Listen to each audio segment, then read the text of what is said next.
Antonio, please, if you have a seat, take it. Antonio, thank you for that introduction and for hosting us here today. Governor, you are the very, where are you sitting? Over here. You're the very best, kid. You're the best. No. That's a fact. You're the best. I love you. Thank you. Thank you. Senator Heinrich, I tell you what, I'm glad I was a flanker back. I'm glad I didn't have you on the other side as a tight end. But good to see you, man. Thank you, and thank your whole family. Good to meet you. And that guy sitting next to you, you know, Ben Ray Lujan, I don't know where he came from, but I tell you what, I told him I'm prepared to help in terms of making sure that that those folks are taken care of, by the way.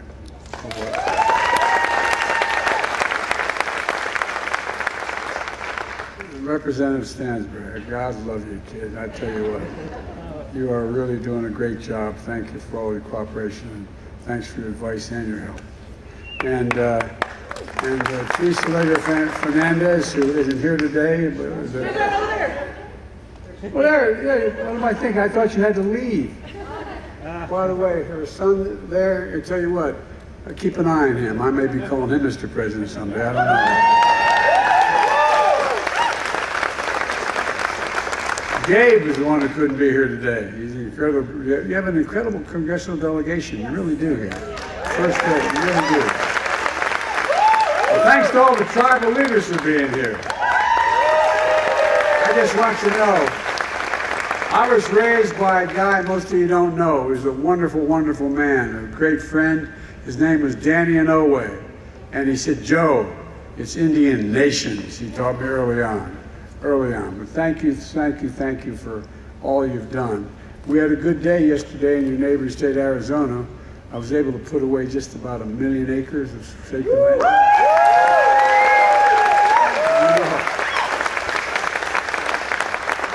That's good stuff.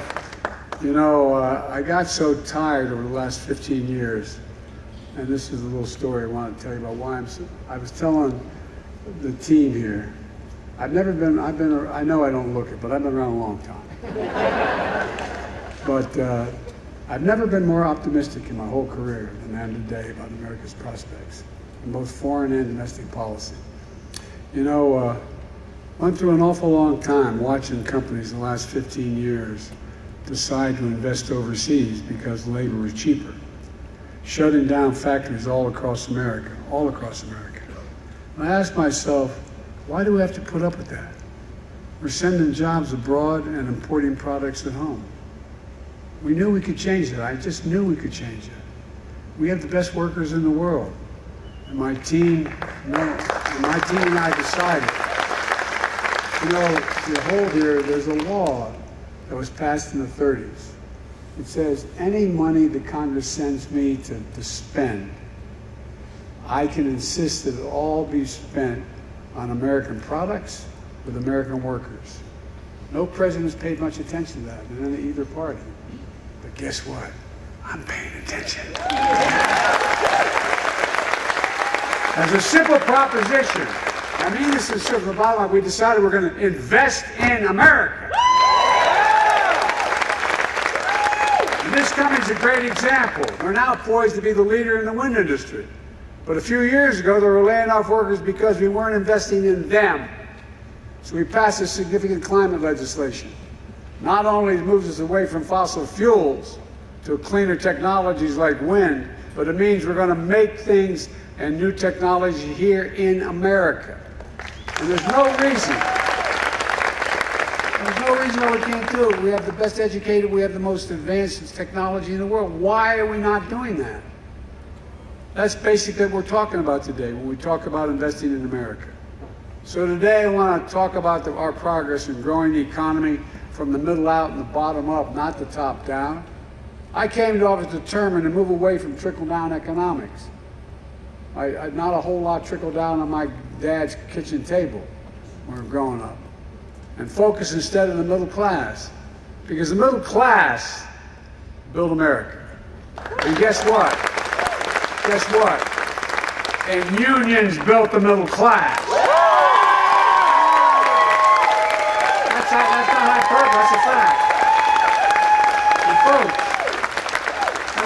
class, I'm a capitalist. When the middle class does well, everybody does well. The poor go way up and the rich were able to be very rich. Just make sure they pay a little more of their taxes. But look, the Financial Times and the Wall Street Journal have started to call my plan Bidenomics. Initially, I don't think they meant it with a great deal of respect. With all due respect to them, our plan is working. It's working. The economy has grown since I took office. It grew faster in the last quarter than anyone expected. And you know, we created over 13 million brand new jobs since I took office. 13 million in less than 3 years. 90,000 new jobs right here in New Mexico. 800,000 manufacturing jobs nationwide. 800,000. None of you are tired of hearing me say this, but where is it written that America can't lead the world again in manufacturing? Because we're going to do just that. The leading manufacturer in the world. These are facts. It's not hyperbole. We've created more jobs in 2 years than any president in American history has in 4-year terms. Unemployment has been below 4% for the longest period stretch in 50 years of American history. And not only have we recovered all the jobs we lost during the pandemic, we now have more jobs than we did before the pandemic. Because unemployment's been so low for so long, workers aren't just finding more jobs, they're able to look for better jobs at higher pay. And according to the research survey, job satisfaction in America is higher than it's been in the last 36 years. Look, the share of working age Americans with jobs is as high as it's been in 20 years. That's never happened under my predecessor. So where are we now? Well, unemployment is down, and so is inflation. Remember, all the experts, including some that worked for me, told us that to get inflation under control, we need to lower wages and reduce the number of people working. No, that's been sort of gospel. Not a joke. Seriously, some of you are in the audience are economists. You know that. But I never bought it. The problem was too many people are working, making too much money. That's not the problem. There's a lot of reasons for inflation is up. First, the pandemic. Second, the war in Ukraine. Third, broken supply chains.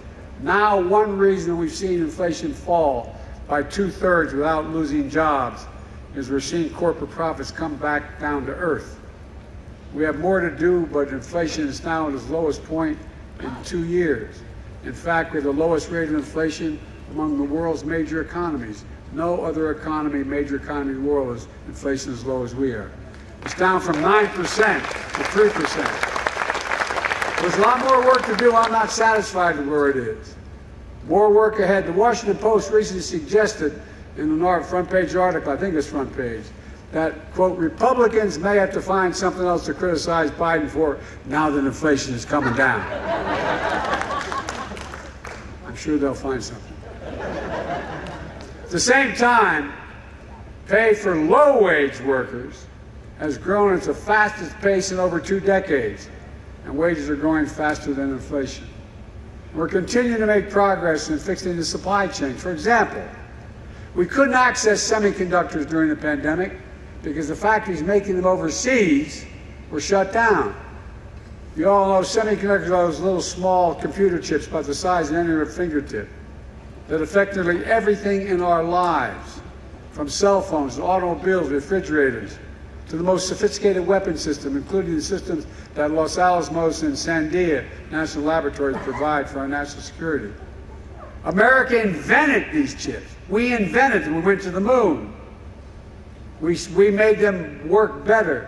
We made them more sophisticated. But over time, we went from producing nearly 40% of those chips, the world's chips, down to 10%. That's why I designated and I signed, and I insisted it be written and passed, the Chips and Science Act, exactly almost 1 year ago today, very short. Now, all over the country, semiconductor companies are investing in record billions of dollars. By the way, You know how much has been committed in the Chips and Science Act to be invested in America? $230 billion. $230 billion to bring chip production back home in Ohio, New York, Arizona, and right here in New Mexico. Look, just a few years ago, Intel cut 700 jobs at a semiconductor fab in Rio Rancho. Now they're expanding their fab with a $3.5 billion investment, creating 700 new jobs, many of which won't require a college degree. And by the way, of this over $200 billion, they're building fabs. They're just called factories. They're the size of a football field, not much wider than this. And guess what? Average salary is about 130,000 grand. And guess what? You don't need a college degree. Make over $100,000 is about time. And folks, unions are building the structures as well. Look, folks, that's Bidenomics. Since I took office, we've attracted over $500 billion in private investment in manufacturing and industries of the future right here in America. According to Morgan Stanley and Goldman Sachs and Wall Street, my Investing in America agenda is leading to a boom of manufacturing investment. Spending on construction for manufacturing plants nearly doubled in the last 2 years, after growing only 2% the previous 4 years. Last quarter, factory construction contributed more to the gross domestic product than any time in 40 years. 40 years. Instead of exporting American jobs, we're creating American jobs, and we're exporting American products. And we're seeing it right here in America. We're seeing it in New Mexico as well.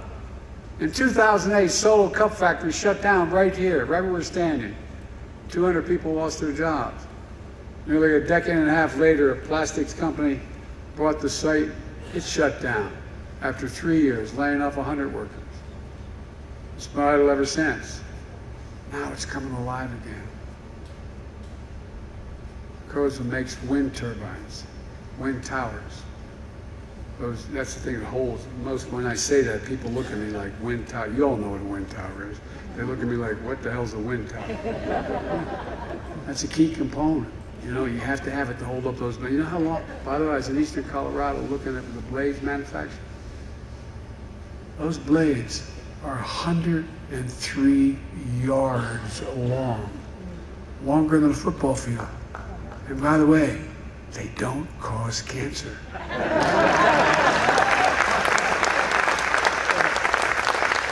And by the way, wind energy is cheaper than fossil fuels.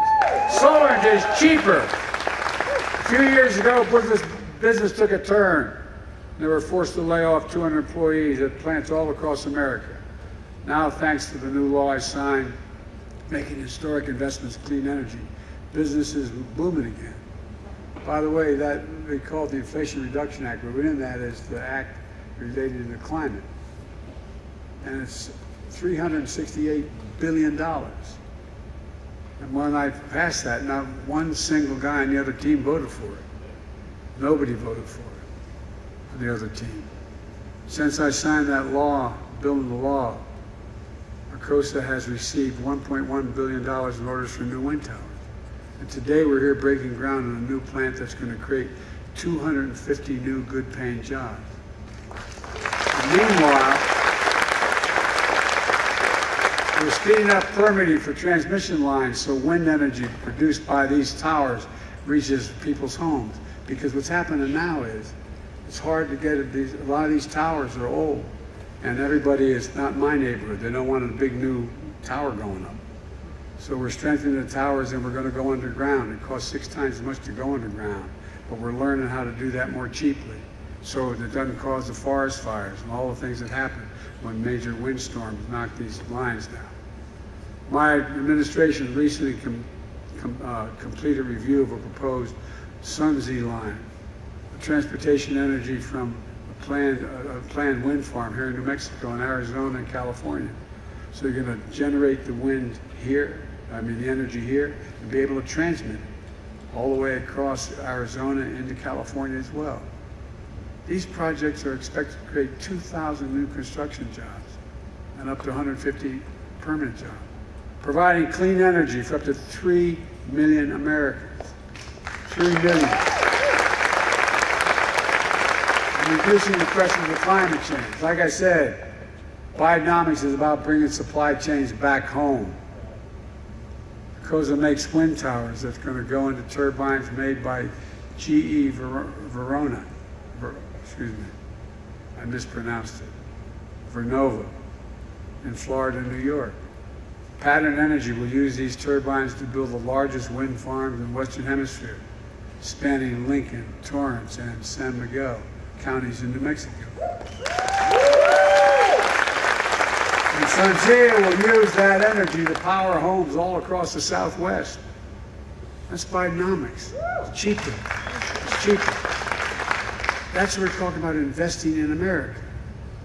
You know, this company says investing they're making here is a direct result of the law we signed almost exactly a year ago. The most significant investment in clean energy in combating the existential threat of climate change ever anywhere in the world. Like I said, it's $368 billion. And Governor Lou Ann Grisham is leading the way, launching New Mexico Community Solar Program so families will save money on electric bills, stopping leaks of super polluting methane from oil and gas operations. We're capping thousands of those wells all across America, beginning in western Pennsylvania, coming west, and putting New Mexico on a path for a cleaner, cheaper electric transmission future as well, this state. Folks, when I think climate, I think jobs. I don't think all the dangers, there's real danger, but the jobs to fix the problem. My mother used to have an expression. After I lost my wife and daughter, she was trying to console me. She said, Joey, out of anything bad, something good will happen if you look hard enough for it. Well, all across America, we're looking, there are going to be a lot of good things that are going to happen as a consequence of this problem we're facing. What our COSA is doing here is part of much broader clean energy manufacturing. It's going to happen in big cities and rural communities as well. Like in Colorado, where CS Wind broke ground on what will be the world's largest wind tower manufacturing plant. And coincidentally, CS Wind is Congresswoman Lauren Boebert, you know, that very quiet Republican lady. It's in her district, who, along with every other Republican, voted against this bill. And it's making all this possible. And she railed against its passage. But that's okay, she's welcoming it now. When I ran for office, I promised to be president for all Americans. Whether you live in a blue state or a red state, I'm going to keep my promise. Before we made this clean energy investment, Siemens Corporation laid off workers who were making wind turbine parts and put the plant in Iowa and Kansas into what they now call, they refer to as hibernation. I hibernated in a while, Iowa for a while, but look, now we're reopening both these plants and rehiring workers. In New York, GE is investing $50 million for a new manufacturing assembly line making critical components for turbines in partnership with organized labor. Every one of these companies has pointed to the clean energy law that we originated and I signed as a reason for making these investments. And we're making sure rural communities are benefiting from these historic investments as well. It's not just urban areas. We're investing over $160 million in New Mexico to support conservation of climate-smart agriculture and forestry, like improved water management, with grazing livestock in ways to improve soil health, helping farmers and ranchers get paid for doing the right thing, planting material that absorbs carbon from the air, and not just, look, we've launched the Rural Partners Network, placing federal employees on the ground in New Mexico to help rural communities take advantage of the federal resources so they're there and can, because this is all new stuff. People on the ground to say, here's how you do it. This is what you do. Building an economy from the bottom up and the middle out means strengthening our rural economy so farmers and ranchers and their children don't have to leave home to find opportunities for work. Where I come from, it's all about pride. It's all about restoring pride. being able to make a living in the community you love and where you were raised and not have to leave. Folks, it's all part of my plan. The plan is to invest in America. We're transforming our country, including by rebuilding America's infrastructure. We used to have the best infrastructure in the world. We were number one in the world. That's ports, railroads, airports, roads, everything. You know where we are now? We're number 13 in the world. China used to be number 8, now they're number 2. How can you have the best economy in the world with a second-rate infrastructure? It's not possible. And through the bipartisan infrastructure law, we already announced over 37,000 projects in 4,500 communities all across America, including $3.6 billion in investments right here in New Mexico. So far, we're just getting started. For example, the city of Albuquerque is getting $25 million to rebuild the Uptown Transit Center, making it safer and more accessible and easier for folks to get uptown and helping transform the area into a vibrant community hub. We're investing $160 million in eastern New Mexico rural water system to build a new transmission pipeline, providing a critical water supply to nearly 70,000 people from Clovis to Portales to Cannon, Cannon Air Force Base. Look, right now, over 114,000 homes and small businesses across New Mexico don't have access to high-speed internet. We're investing over $1 billion in this state to connect every corner of this state, especially rural communities and family farms, to affordable internet. And people sometimes say, why are you doing that? Imagine if a long time Roosevelt and telephones came along and said, we're not going to help invest in telephones. Come on, man. I don't know what the hell we're thinking. Already, we're saving nearly 170,000 New Mexico families $30 a month on their internet bills so far. We're making investments like this all across the country. I was to pause for another second. There's a distinguished senator from the state of Alabama who used to be a pretty good football coach. And he's railed against this legislation. And then I noticed he had a big announcement. Alabama's going to get $1.2 billion for it. And I thought, wait a minute. Didn't he rail against that for a long, long time? I was inclined to go down and help him celebrate, but I decided not. Look, we can see exactly where we're making these investments, and you can see exactly where they are. If you go to invest.gov, you'll know exactly where every one of these investments is going throughout America. These investments create thousands of good-paying jobs. We're making sure workers have the skills to do the jobs. For example, in New Mexico, we're funding the mobile training unit run by the Plumbers and Pipe Fitters Union, UA Local 412. It's going to train plumbers and pipe fitters and HVAC workers with a focus on training Latino workers, indigenous people, and people recovering from substance abuse.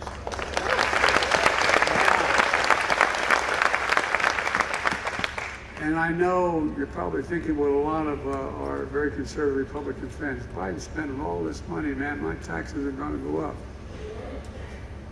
Unless you make more than $400,000 a year. Your federal taxes aren't going to go up a single penny. And guess what? I did all this without raising anybody's taxes in the middle class. And one other little thing. During this process, I cut the federal budget in 2 years by $1.7 trillion. 1.7, the largest anyone's ever done in 2 years. The last guy increased the national debt by 40%. Folks, we've done all this outraising taxes in the middle class, and I promise we'll never raise federal tax on anyone making less than $400,000 a year. I've kept that promise, and I'm going to keep it. Unlike the last president, and as I said, my first 2 years in office, the federal deficit fell by $1.7 trillion. And we got what we promised. We can cut the federal deficit and still do all the rest of this. Folks, every one of my friends in the other team in Congress voted against clean energy investments. And the vast majority voted against the bipartisan infrastructure law. But that hadn't stopped them from claiming credit. Now the billions of dollars and thousands of jobs are coming to their states. Like I said at the State of the Union address, I'll see them at the groundbreaking. Look, let me close with this. I'm not here to declare victory on the economy. We have a lot more work to do. We have a plan. And it's turning things around. Bidenomics is just another way of saying restore the American dream. 40 years of trickle-down economic policy limits the dream to those at the top. But I believe every American willing to work hard should be able to get a job, no matter where they live in the heartland, small towns, raise their kids on a good paycheck, be able to keep their roots where they grew up. My dad used to have a saying, and I mean it sincerely. He'd say, Joey, a job's about a lot more than a paycheck. It's about your pride, it's about dignity. And he meant it, not a joke. It's about dignity. It's about being able to look your kid in the eye and say, honey, it's going to be okay. It's like being able to say, now, you think I'm kidding, but some of the folks in Congress knew my dad. He meant it.